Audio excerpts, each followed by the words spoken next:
శ్రీమాత్రే నమః. నా పేరు మనోహరి. కీర్తిశేషులు శ్రీ బిన్నూరు నరసింహశాస్త్రి గారు వారి అమ్మాయిని. తెలంగాణలోనే కాదు, యావత్ ఆంధ్రదేశంలో కూడా వారు శాసనాల శాస్త్రిగా ప్రసిద్ధికెక్కినారు. వారి ప్రోత్సాహంతోనే నేను ఉస్మాన్ యూనివర్సిటీ తెలుగు శాఖలో ఆంధ్రదేశ శాసన సాహిత్యంలో స్త్రీలు అనే అంశం మీద పరిశోధన చేసి డాక్టరేట్ పట్టా తీసుకున్నాను.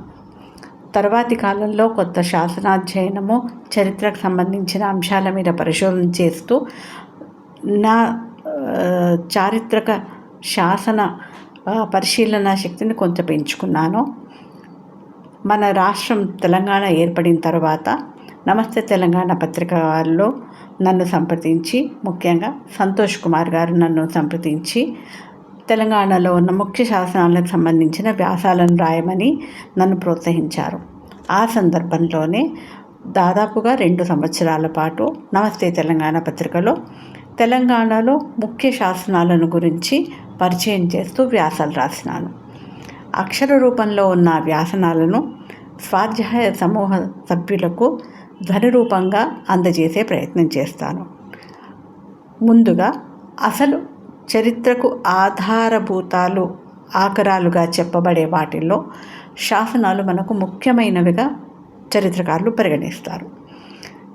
ఈ శాసనాలకు సంబంధించి ఇవి ఎన్నో వేల సంవత్సరాల నుంచి మనకు అందుబాటులో ఉన్నాయి.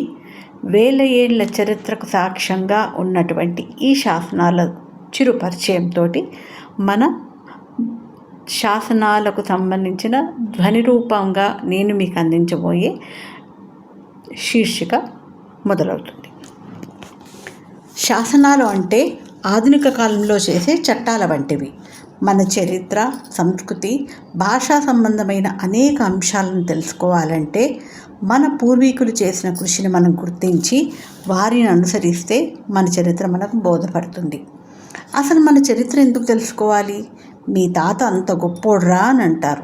అంటే నాకేంది, ఆయన గొప్పతనం నేనేం చేసుకుంటా, దానివల్ల నాకేం ఒరుగుతుంది, నాకు లాభం ఏంటి అని ఈ కాలంలో చరిత్రను గురించి ఆలోచించే తీరిక కానీ అవకాశం కానీ తక్కువ అవుతున్నాయి. గడిచిన నిమిషం భూతకాలమైనట్లే గడిచిన సంఘటనలంతా కూడా చరిత్రనే. అయితే అన్ని సంఘటనలు ముఖ్యమైనవిగా పరిగణించము.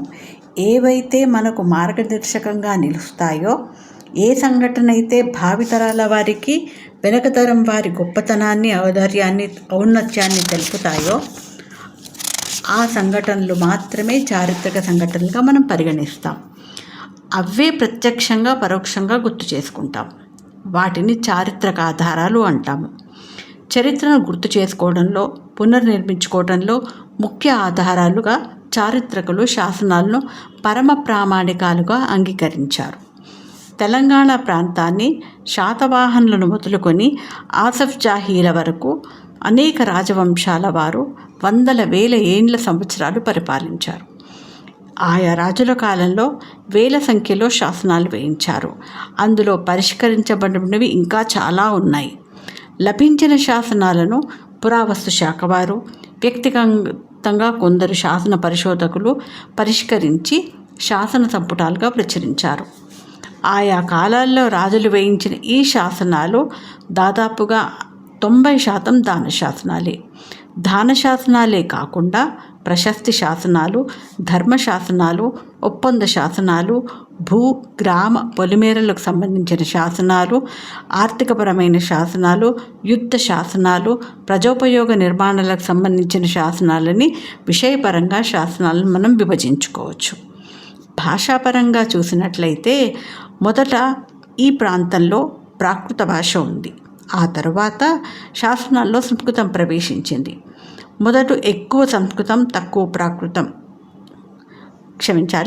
మొదట ఎక్కువ ప్రాకృతం, తక్కువ సంస్కృతం. తర్వాత తక్కువ ప్రాకృతం నుండి ఎక్కువ సంస్కృతం ఉన్న శాసనాలు వచ్చాయి. కాలక్రమంలో ప్రాకృతం పూర్తిగా అదృశ్యమైపోయింది.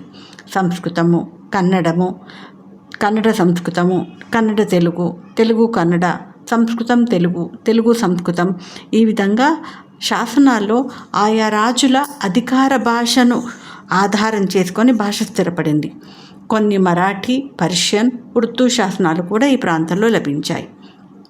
తెలంగాణ ప్రాంతంలో ఇప్పటి వరకు వెలుగు చూసిన శాసనాలకు లభించిన శాసనాల్లో సెముకుని నాణాలు, వాటిపై ఉండే లిపి మొదటివిగా చెప్పుకుంటున్నారు. మొదటి సంస్కృత శాసనము విష్ణుకుండిన గోవిందవర్మ ఇంద్రపాల నగర తామ్ర శాసనము. మొదటి ప్రాకృత శాసనము వర్ధమాన కోటలో లభించిన ఉపాసికాయ బుద్ధరక్షితాయ దాన శాసనం. మొదటి పద్య శాసనము జినవల్లభుని కుర్క్యాల శాసనం. మొదటి గద్య శాసనము కొరవి శాసనం. అయితే పూర్వకాలంలో వేయించబడే శాసనాలు నేటి కాలానికి ఏ విధంగా ఉపయోగపడతాయి, వాటి అవసరం ఏంటిది, వాటిని అధ్యయనం చేయడం వల్ల మనకు వచ్చే లాభం ఏంటిదని ప్రశ్న వేసుకుంటే, ఈ శాసనాలను అధ్యయనం చేయడం వల్ల మన మూలాలను మనం వెతుక్కోవడంలో సఫలీకృతమవుతాం. ఆయా రాజుల కాలంలో ఆ ప్రాంతంలో నివసించిన ప్రజల ఆచార వ్యవహారాలు, నియమాలు, కట్టుబాట్లు, భాష, మత, రాజకీయ, ఆర్థిక, సాంఘిక, సాంస్కృతిక సంబంధమైన ఎన్నో అంశాలను శాసనాలు ప్రతిబింబిస్తాయి. ఉత్సవాలు, జాతరలు, వాటి నిర్వహణ, మత సంబంధమైన ఆచారాలు, ధర్మాలు మనం అధ్యయనం చేసి తెలుసుకోవచ్చు. కాలగతిలో చరిత్రను మలుపు తిప్పిన సంఘటనలు ఎన్నో ఉంటాయి. వాటిని ఆ సమయంలో చూసిన వాళ్ళు ఉంటారు, లేదా విన్న వాళ్ళు ఉంటారు. కొద్దిమంది మాత్రమే వాటికి సంబంధించిన సమాచారం తెలిసిన వాళ్ళు ఉంటారు. ఆ చారిత్రక సత్యాలను తెలుసుకోవాలంటే శాసనాల వంటి లిఖిత ఆధారాలు ఎంతగానో ఉపయోగపడతాయి. ఇక్కడి ప్రాంతము ఈ తెలంగాణ ప్రాంతము అనేక కళలకు పుట్టినిల్లు. జానపదుల పాటలు, కళారూపాలు ఈ ప్రాంతీయం యొక్క విశిష్టతను తెలుపుతాయి. సంస్కృతిపరంగా ఇతర ప్రాంతాల కంటే వీరు భిన్నంగా తమ ప్రత్యేకతను నిలుపుకుంటున్నారు. యక్షగానాలు, చిందు భాగవతాలు, తోలుబొమ్మలు, చెక్కబొమ్మలాటలు, సంప్రదాయ నృత్యాలు, పేరిణి, శివతాండవం వంటి కళలు ఈ ప్రాంతంలో ఉద్భవించి వికాసం చెందినాయి. లలిత కళలు, సంగీతం, నృత్యం, చిత్రలేఖనం వంటివి ఆనాటి కాలంలో ఆదరింపబడిన వైనము, సమాజంలో వాటి స్థానం, రాజులు, సామంతులు వారికి అందించిన ప్రోత్సాహం, కళాకారులకు చేసిన దాన ధర్మాలు, తద్వారా సాధించిన అనేక ప్రయోజనాలు మనం ఇక్కడ లభించే శాసనాలను అధ్యయనం చేసి గమనించవచ్చు. సంస్కృతిలో భాగంగా వివాహ వ్యవస్థ వ్యక్తుల అభివృద్ధికి, వారి శ్రేయస్సును కాంక్షిస్తూ వారి పేరు మీదుగా దేవాలయాల నిర్మాణాలు, విగ్రహాల ప్రతిష్టాపనలు, ఆలయ నిర్వహణకు సంబంధించి దాన ధర్మాలు, ఆ దానం తరతరాలకు చెందాలని భావితరాల వాళ్ళు ఏ విధంగా పాటించాలో కట్టడి చేయడం వంటి అనేక అంశాలను ఈ శాసనాలను అధ్యయనం చేస్తే మనం తెలుసుకోవచ్చు. దానం చేయడం అంటే వ్యక్తి తనను తాను సంస్కరించుకొని ఉద్ధరించుకోవడం. తాను ఏ ప్రయోజనాన్ని ఆశించి దానం చేస్తున్నాడో ఆ దాన ఫలం అందాలంటే అవసరమున్న వ్యక్తులకే దానం చేయాలి. ఒక దేవాలయ వ్యవస్థను తీసుకుంటే అప్పుడు నిర్వహణకు సంబంధించి చాలామంది వ్యక్తులు సేవలను అందిస్తారు. గురువు, ద్వారపాలకుడు, ఘటికా నిర్ధారకుడు, గణకుడు, లేఖకుడు, పౌరాణికుడు, పురోహితుడు, జ్యోతిష్యుడు, కావ్యజ్ఞుడు, విద్వజ్జనుడు, దేవతార్చకుడు, మాల్యకారకుడు, పరిమళకారకుడు, గోష్ఠాధికారకుడు గోశాల అధ్యక్షుడు, గజాధికారకుడు, అశ్వాధికారకుడు, బాండాధికారకుడు, ధాన్యాధికారకుడు, సూదకుడు, వంటశాలకు అధ్యక్షుడు ఈయన, తాంబూలికుడు, తాళవృంతకుడు, ఛాత్రికుడు, కళాచకుడు, నర్తకుడు, గాయకుడు, వైణికుడు, శాకునికుడు, శిలాచ్ఛేదకుడు, కాంస్యకారకుడు, కుంభకారకుడు, పక్షిఘోషకుడు, ఉగ్రణాధికార, స్వర్ణకారకుడు మొదలైన 72 మంది ఈ సేవలను నిర్వహిస్తారు. వీరందరినీ బాహత్తర నియోగాధిపతులు అంటారు. ఆయా సందర్భాలలో రాజులు, సామంతులు, ఇతర వ్యక్తులు చేసే దానం సందర్భంలో వీరందరికీ వృత్తులు నిర్ణయించేవారు. ఎవరు ఏ పని చేస్తే వారి పనికి తగ్గట్టుగా ఇచ్చే దానంలో కొంత భాగం వారికి సమర్పించేవారు. ఆయా దాన భాగాలు వారికి అందేట్టు చూసే బాధ్యత ఈ 72 మందికి అధిపతిగా ఉన్న 72 నియోగాధిపతిది. ఈ దానం క్రమంగా తప్పకుండా పాటించాలనే నియమం కూడా శాసనాల్లో మనకు తెలుస్తుంది. ఒకవేళ దాన నియమం పాటించకపోతే శాపోక్తులుంటాయి. శాసనాన్ని ఒకవేళ పాటించకపోతే శాసనాన్ని చెరిపిన వారు గంగలో 100 గోవులను చంపిన పాపం పొందుతారని, కాశీలో బ్రాహ్మణుని చంపిన పాపము, తమ స్వంత పెద్ద కుమారుని చంపిన పాపం, స్త్రీ శిశు హత్య చేసిన పాపం పొందుతారని శాపవాక్యాలు శాసనాల్లో కనిపిస్తున్నాయి. అదేవిధంగా దాన నియమాన్ని పాటిస్తే అనేక ఆవులను దానం చేసిన ఫలితం పొందుతారని, మోక్షం పొందుతారని, వేల దేవాలయాలను చెరువులను నిలిపిన పుణ్యం పొందుతారని, తరతరాల వారికి ఆ పుణ్యం లభిస్తుందని తెలిపే ఆశీర్వాద వాక్యాలు కూడా శాసనాల్లో మనకు కనిపిస్తున్నాయి. దేవద్రవ్యం గురుద్రవ్యం విప్రద్రవ్యం తథైవ చ ఉపేక్షితాని భక్ష్యాని కులక్షయమిదం భవేత్. దేవుడికి, గురువులకు, బ్రాహ్మణులకు ఇచ్చిన ద్రవ్యాన్ని ఉపేక్షించి ఆ ధనాన్ని అనుభవిస్తే కులక్షయం అవుతుందనే హెచ్చరికలు కూడా శాసనాల్లో కనిపిస్తున్నాయి. ఆలయాలకు, బ్రాహ్మణులకే కాకుండా సమాజంలో అనేక వృత్తుల వారు జీవిస్తూ ఉంటారు.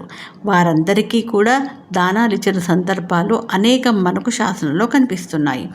దేవాలయాల్లో సేవలు చేసేవారికి, అన్నదాన సత్రాల్లో విస్తర్లు ఎత్తేవారికి, వండి వడ్డిచ్చేవారికి కూడా దాన రూపంలో వస్తువులు కానీ ధనం కానీ ఇచ్చేవారు. ఇవన్నీ మన సంస్కృతిని కొనసాగించే ప్రయత్నంలో భాగంగానే నేటికి దేవాలయాల్లో అనేక అంశాల్లో సేవలు జరుగుతున్నాయి. పూర్వం దేవాలయం ఒక విద్యాలయం, ఒక వైద్యాలయం, ఒక అన్నపూర్ణాలయం, ఒక కళానిలయంగా విలసిల్లింది. నేడు ఆ సంస్కృతి కొనసాగించవలసిన బాధ్యత మనందరి మీద ఉంది. మన చరిత్రను, సంస్కృతిని కాపాడుకోవడం మన కర్తవ్యం. ఎవరి స్థాయిలో వారికి తోచిన విధంగా ఈ కర్తవ్యాన్ని నెరవేర్చుకోవచ్చు. శాసనాల గురించి అవగాహన లేకున్నా ఏదైనా ఒక కొత్త అంశం తెలిస్తే దానికి సంబంధించిన వ్యక్తులకు సమాచారం అందించాలి. చాలామంది శాసనాల గురించి తెలియక పెద్ద పెద్ద బండరాళ్లపై చెక్కిన రాతలను గుర్తించక వాటిని తమ ఇండ్లకు గోడలుగా, మెట్లుగా ఉపయోగించుకొని చరిత్రను మరుగుపరిచారు. వాటి మీద ఉన్న భాష ఎవరికీ అర్థం కాదు. అవి దేవతల వ్రాతలని, ఆ బండలున్న చోట నిధి నిక్షేపాలుంటాయని భావించి వాటిని తొలగించే ప్రయత్నాలు జరిగాయి. ఈ ప్రయత్నంలో రాళ్ళు భిన్నమై చరిత్ర చెదిరిపోయింది. పూర్వకాలంలో ఇప్పుడున్న ప్రసార సాధనాలు లేవు. ఒక అంశానికి సంబంధించిన విషయం ప్రజలందరికీ తెలియజేయాలంటే రచ్చబండ వద్దనో, దేవాలయం వద్దనో ఒక శిలాస్తంభం పాతించి దానిపై శాసన రూపంలో తెలియజేసేవారు. ప్రజలకు, సంస్కృతి సంప్రదాయాలకు శాసనాలు వారధిగా పనిచేస్తాయి. వాటి ద్వారా తెలిసే విషయాలు, అందులో నిక్షిప్తమై ఉన్న సాంస్కృతిక వారసత్వం, శాసనాలు, చరిత్ర, సంస్కృతి ఈ మూడు విడదీయరానిగా సమాజంలో మంచి సంస్కృతిని నెలకొనేందుకు తోడ్పడతాయి. తెలంగాణ సంస్కృతి ఎంత విలక్షణమైందో ఇక్కడ ఉన్న శాసనాలు కూడా అంతే ప్రత్యేకమైనవి. ఇక లభ్యమైన శాసనాలను సాంస్కృతిక, సామాజిక, ఆర్థిక, మత రాజకీయ కోణంలో అధ్యయనం చేసి మరుగున పడిన తెలంగాణ చరిత్ర, సంస్కృతి సంప్రదాయాలు, కట్టుబాట్లు, అలవాట్లు, ఆచారాలు, మత ధార్మిక అంశాలు అనేకం వెలుగులోకి వచ్చే అవకాశం ఉంది. ఆ దిశగా మనమందరం ముందుకు సాగుతాము. ఈ మొదటి ప్రసంగము ఇప్పటితో ముగించుకుందాం.